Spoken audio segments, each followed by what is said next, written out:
법정 시한을 2주도 더 넘긴 여야의 예산안 협상이 계속해서 공전하고 있습니다. 네, 김진표 국회의장의 중재안을 두고 좀처럼 이견을 해소하지 못하고 있는 건데요. 국회 취재기자 연결해서 자세한 내용 알아보겠습니다. 나경열 기자. 내년도 정부 예산안 협상 제자리 걸음만 하고 있습니다. 여야는 행안부 경찰국과 법무부 인사정보관리단 등 시행령 설치기간 예산을 두고 대치를 이어가고 있는데요. 국민의힘은 합법적으로 설치된 기간인데도 민주당이 정식 예산이 아닌 예비비를 주자고 고집을 부리고 있다, 이렇게 주장했습니다. 주호영 원내대표 발언 직접 들어보시겠습니다.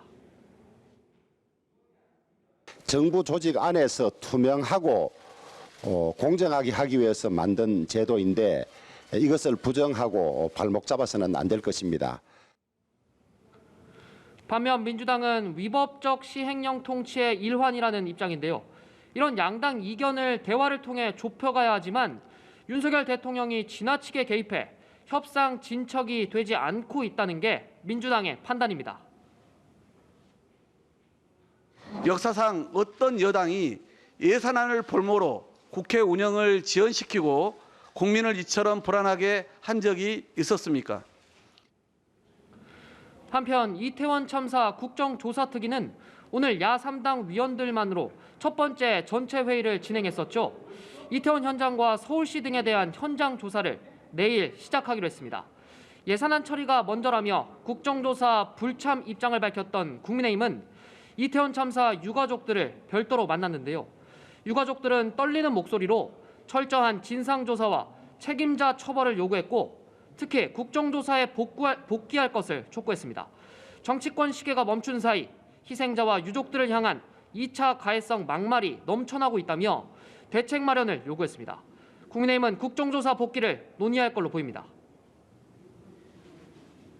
네, 나 기자. 국민의힘은 차기 당대표 선출 방식을 정하고 있는데요. 국민 여론조사 없이 당심 100% 룰 개정 작업에 진행 중인데 당내에서도 주자 간에 좀 생각이 다르다고요. 네, 그렇습니다. 국민의힘은 당원 투표 70%에다 여론조사 30%를 더해서 당대표를 선출해왔는데요. 이를 여론조사 없이 당원 투표 100%로 바꾸는 당헌 당규 개정 작업을 진행하고 있습니다. 전당대회에서 과반 득표자가 없을 경우에 결선 투표를 실시하는 내용도 포함됐습니다. 어제 국민의힘 비대위원회를 통과한 이번 개정안은 오늘 상임 전국이 문턱도 넘었습니다.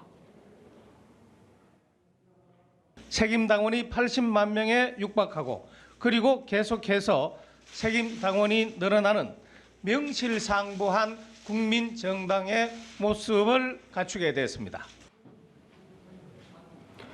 이른바 윤심을 받는 당권 주자들에게 유리한 규정이 아니냐는 해석 속에 친윤계 후보들은 당심의 정당성을 강조하고 있습니다.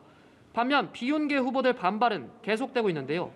앞서 유승민 전 의원은 윤 대통령 사당화가 심화될 것이라고 했고 이준석 전 대표도 당원 100%에 심기 경호 능력 20% 정도 가산점을 평가해 부여하라고 비꼬기도 했습니다. 안철수 의원은 당심 100%를 주장하고 있는 김기현 의원이 작년만 해도 여론조사 비율 확대를 언급했다고 비판했고 하태경 의원은 당의 흑역사로 남을 것이라고 말했는데요. 이런 반발에도 국민의힘은 이번 주 개정 작업을 마치고 곧바로 내년 3월쯤 전당대회 준비에 착수한다는 계획입니다. 지금까지 국회에서 전해드렸습니다.